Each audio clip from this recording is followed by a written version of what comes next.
আসসালামু আলাইকুম। আমন্ত্রণ জানাচ্ছি জাগো ফুটবলে। আপনাদের সাথে আছি আমি মমতাজ শাহিন রুম্পা। শুরুতেই জানিয়ে দিব আপডেটগুলো। নিকোকে ঘিরে বার্সা অ্যাথলেটিক বিলবাও সংঘাত বাড়ছে। বার্সেলোনায় মেসির বিখ্যাত 10 নম্বর জার্সি পাচ্ছেন ইয়ামাল। হাসপাতালে ভর্তি বেকহ্যাম, কি হয়েছে কিংবদন্তি ফুটবলারের। 7 মাসে বরখাস্ত হলেন হামজাদের প্রধান কোচ। শুনছিলেন শিরোনাম, এবারে থাকছে বিস্তারিত সংবাদ। নিকোকে ঘিরে বার্সা অ্যাথলেটিক বিলবাও সংঘাত বাড়ছে। স্প্যানিশ ও অ্যাথলেটিক বিলবাও তারকা নিকো উইলিয়ামসকে দলে টানতে বার্সেলোনা যে আন্তরিক, সে কথা স্পোর্টিং ডিরেক্টর ডেকো থেকে শুরু করে ক্লাব সভাপতি হুয়ান লাপোর্তা পর্যন্ত সবাই বলেছেন স্পষ্টভাবে। তবে এই হাই প্রোফাইল সাইনিংকে ঘিরে এবার অ্যাথলেটিক ক্লাব লা লিগার কাছে প্রশ্ন তুলে দিয়েছে বার্সার আর্থিক সামর্থ্য নিয়ে। স্প্যানিশ উইঙ্গার নিকোর চুক্তিতে 58 মিলিয়ন ইউরো রিলিজ ক্লজ রয়েছে, আর সেই রিলিজ ক্লজ কার্যকর করে বার্সেলোনা তাকে আনতে চায়।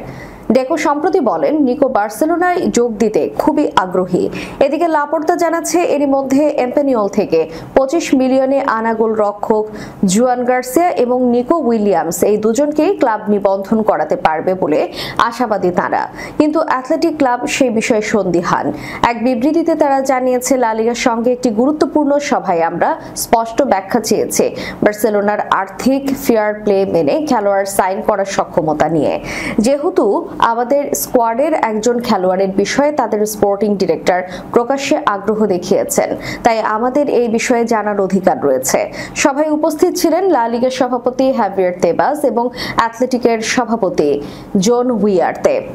যদিও লা লিগার পক্ষ থেকে কি জবাব দেওয়া হয়েছে সে বিষয়ে বিস্তারিত কিছু জানায়নি অ্যাথলেটিকের অভিযোগে বিস্মিত বার্সার সভাপতি। সংবাদ মাধ্যমকে তিনি বলেন, আমি অ্যাথলেটিকের প্রতিক্রিয়া বুঝতে পারছি না।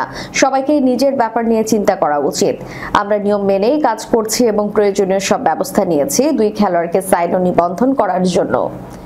বার্সেলোনার আর্থিক অবস্থান নিয়ে প্রশ্ন নতুন কিছু নয়। গত জানুয়ারিতেও দানি ওলমো ও পাও ভিক্টরের নিবন্ধন নিয়ে বিতর্ক হয়েছিল। তখন স্প্যানিশ ক্রীড়া মন্ত্রণালয় থেকে বার্সেলোনাকে বিশেষ ছাড় দেওয়া হয়, যা নিয়ে অসন্তুষ্ট ছিল একাধিক ক্লাব। তবে এবার বার্সার অবস্থান কিছুটা মজবুত বলে মনে করছেন লাপোর্তা। কিন্তু তেবাস মনে করেন তাদের এখনো খরচের সীমা ছাড়িয়ে গেছে এবং নতুন চুক্তি করতে হলে অর্থ সংগ্রহ বা ব্যয় কমাতে হবে। বার্সেলোনায় মেসির বিখ্যাত 10 নম্বর জার্সি পাচ্ছেন ইয়ামাল। বয়সটা মাত্র 17, কিন্তু লামিন ইয়ামাল খেললে সমর্থক থেকে শুরু করে নিন্দুকের মুখেও স্তুতি বাক্যই বেশি শোভা পায়। অসম্ভব উপায়ে আঁকানো বাঁকানো শটে সমর্থকদের নাজেহাল করার পাশাপাশি গোল অ্যাসিস্টও আদায় করে নিলে তা ইয়ামালের প্রাপ্যও বটে। গত মৌসুমটা দারুণ কাটিয়েছেন ইয়ামাল। ক্লাবের জার্সিতে 55 ম্যাচে 18 গোলের পাশাপাশি 25টি অ্যাসিস্টও করেছেন তিনি। তাতে বার্সেলোনার হয়ে জিতেছেন লা লিগা, কোপা দেল রে ও স্প্যানিশ সুপার কাপের শিরোপা। অসাধারণ পারফরমেন্সেই পুরস্কার হিসেবে কিনা বার্সায় 10 নম্বর জার্সি পাচ্ছেন ইয়ামাল, যা পরে খেলেছেন কিংবদন্তি মেসি ছাড়াও বার্সায় 10 নম্বর পড়েছেন ম্যারাডোনা, রিভালদো, রোনালদিনহোরা। স্প্যানিশ সংবাদ মাধ্যম মুন্ডো ডিপোর্টিভো জানিয়েছে, প্রাক মৌসুম থেকেই 10 নম্বর জার্সি পরে খেলবেন ইয়ামাল। যদিও বার্সা এ ব্যাপারে এখনো কিছু জানায়নি। বার্সেলোনায় সর্বশেষ 10 নম্বর জার্সি পরে খেলেছেন আনসু ফাতি। 2021 সালে মেসি পিএসজির উদ্দেশ্যে বার্সা ছাড়ার আগেই নামডাক কামিয়েছিলেন তিনি, কিন্তু ইনজুরি তাকে সেই নামডাক ধরে রাখতে দেয়নি। এখন আলোচনার কেন্দ্রবিন্দু থেকেই হারিয়ে গেছেন। সেই ফাতি বার্সা ছাড়ছেন যে কারণে ইয়ামালের ভাগ্যে জুটছে বিখ্যাত 10 নম্বর জার্সিটি। আনসু ফাতি বার্সেলোনায় ছেড়ে পাড়ি জমাচ্ছেন ক্লাব মোনাকায়। এই খবর নিশ্চিত করে ক্লাব প্রেসিডেন্ট হুয়ান লাপোর্তা জানিয়েছেন, আনসু ফাতি এই সপ্তাহ ভালো কাটলে আমরা একটা ভালো সংবাদ পাবো। সেই মোনাকোই যাচ্ছে। দলবদল বিষয়ক সাংবাদিক ফাব্রিজিও রোমানো জানিয়েছে, বার্সা ও মোনাকোর মধ্যে ফাতিকে নিয়ে সমঝোতা চুক্তি হয়ে গেছে। শুধু ফাতি নন, মোনাকোই যাওয়ার গুঞ্জন আছে গোলরক্ষক মার্ক আন্দ্রে টের স্টেগেনেরও। গত মৌসুমের মাঝে ইনজুরিতে পড়ে দীর্ঘদিন মাঠের বাইরে ছিলেন তিনি। বার্সা ওই অবস্থায় ভয়েচেক সেজুনির অবসর ভাঙিয়ে দলে নেন। আসন্ন মৌসুম শুরুর আগে আরও এক গোলরক্ষক দলে ভিড়িয়েছে তারা। এম্পানিওল থেকে 6 বছরের চুক্তিতে তারা কিনেছে হুয়ান গার্সিয়াকে। গার্সিয়া গত মৌসুমে 146টি গোল ঠেকিয়েছেন, যা লা লিগায় সর্বোচ্চ। হাসপাতালে ভর্তি বেকহ্যাম, কি হয়েছে কিংবদন্তি ফুটবলারের? দুর্ভাগ্যজনক এক ঘটনায় হাসপাতালে ভর্তি হয়েছেন ইংল্যান্ডের সাবেক ফুটবলার সুপারস্টার ডেভিড বেকহ্যাম। হাত ভেঙে গুরুতর চোট পেয়েছেন তিনি। চিকিৎসাধীন অবস্থায় তার একটি ছবি ইনস্টাগ্রামে শেয়ার করেছেন স্ত্রী ভিক্টোরিয়া বেকহ্যাম। সামাজিক যোগাযোগ মাধ্যমে প্রকাশিত ছবিতে দেখা যায় হাসপাতালের বিছানায় শুয়ে আছেন বেকহ্যাম। তার ডান হাত ঢোকানো একটি স্লিং পাউচে, পরনে হাসপাতালের গাউন, শরীরও সংযুক্ত রয়েছে চিকিৎসা সহায়ক যন্ত্রপাতি। তবে ঠিক কিভাবে এই দুর্ঘটনা ঘটেছে বা আঘাত কতটা গুরুতর সেই বিষয়ে এখনো কোনো আনুষ্ঠানিক বিবৃতি মেলেনি। হাসপাতাল থেকেও কিছু জানানো হয়নি। ভিক্টোরিয়া বেকহ্যাম ইনস্টাগ্রাম স্টোরিতে লিখেছে, দ্রুত সুস্থ হয়ে ওঠো ড্যাডি। তার আরেকটি পোস্টে বেকহ্যামের হাতে থাকা একটি ব্রেসলেট চোখে পড়ে, যার পুঁথিতে লেখা, শীঘ্রই সুস্থ হয়ে ওঠো।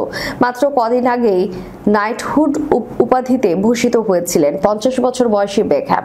উল্লেখ্য, ডেভিড বেকহ্যাম খেলেছেন Manchester United, Real Madrid, AC Milan ও পিএসজির মতো ক্লাবে। ইংল্যান্ডের হয়ে জাতীয় দলে খেলেছেন 115 ম্যাচ, করেছেন 17 গোল। তার মাগ খাওয়ানো ফ্রি কিক আজও স্মরণীয় ফুটবল প্রেমীদের কাছে। এছাড়া লিওনেল মেসির বর্তমান ক্লাব ইন্টার মায়ামির মালিকানার অংশীদার এই ডেভিড বেকহ্যাম। 7 মাসে বরখাস্ত হলেন হামজাদের প্রধান কোচ। গত মৌসুমে প্রিমিয়ার লিগ থেকে অবনমিত হয়ে লেস্টার সিটির অবস্থান এখন চ্যাম্পিয়নশিপ লিগে। সেই মৌসুমের দ্বিতীয় পর্ব অসংখ্য লেস্টার থেকে ধারে শেফিল্ড ইউনাইটেডে কাটান হামজা চৌধুরী। মৌসুম শেষে আবারও লেস্টারে ফিরে যান বাংলাদেশের এই মিডফিল্ডার। ফিরে দেখলেন কোচের পরিবর্তন। গত মৌসুমে বাজে পারফরম্যান্সের কারণে কোরুড ফন লিস্টেনরয়কে বরখাস্ত করেছে লেস্টার। গত নভেম্বরে 2.5 বছরের চুক্তিতে লেস্টারের কোচ হন লিস্টেনরয়। তার মূল লক্ষ্য ছিল অবনমনের কিনারা থেকে দলকে তুলে আনা, কিন্তু লক্ষ্য পূরণে ব্যর্থ হয়েছেন তিনি। তাই চাকরি ছাড়তে হলো 7 মাসেই। প্রিমিয়ার লিগে গত মৌসুমে 38 ম্যাচে 25 পয়েন্ট নিয়ে টেবিলের 18তে থাকায় অবনমনের মুখ দেখে লেস্টার। লিস্টেনরয়ের অধীনে 27 ম্যাচে শুধু 5টিতে জয় পায় তারা, হেরেছে 19টিতে। বরখাস্ত হওয়ার পর লিস্টেনরয় বলেন, ব্যক্তিগতভাবে লেস্টার সিটির খেলোয়াড়, কোচ, একাডেমি ও ক্লাবের সকল কর্মীদের ধন্যবাদ জানাতে চাই, যারা আমার সঙ্গে পেশাদারিত্ব ও নিষ্ঠার সঙ্গে কাজ করেছে। সেই সঙ্গে সমর্থকদেরও ধন্যবাদ জানাই তাদের সমর্থনের জন্য এবং ক্লাবের ভবিষ্যতের জন্য শুভকামনা। চ্যাম্পিয়নশিপ সামনে রেখে 30 জুন থেকে শুরু হবে হামজাদের প্রাক মৌসুম প্রস্তুতি। নতুন কোচ নিয়োগ দেওয়ার আগ পর্যন্ত বাকি কোচিং স্টাফরা অনুশীলনের দেখভাল করবেন। শেষ করার পূর্বে সংবাদ শিরোনামগুলো জানিয়ে দিব আরো একবার। নিকোকে ঘিরে বার্সা অ্যাথলেটিক বিলবাও সংঘাত বাড়ছে। বার্সেলোনায় মেসির বিখ্যাত 10 নম্বর জার্সি পাচ্ছেন ইয়ামাল। হাসপাতালে ভর্তি বেকহ্যাম, কি হয়েছে কিংবদন্তি ফুটবলারের? 7 মাসে বরখাস্ত হলেন হামজাদের প্রধান কোচ। এতক্ষণ আমাদের সাথে থাকার জন্য ধন্যবাদ। আল্লাহ হাফেজ।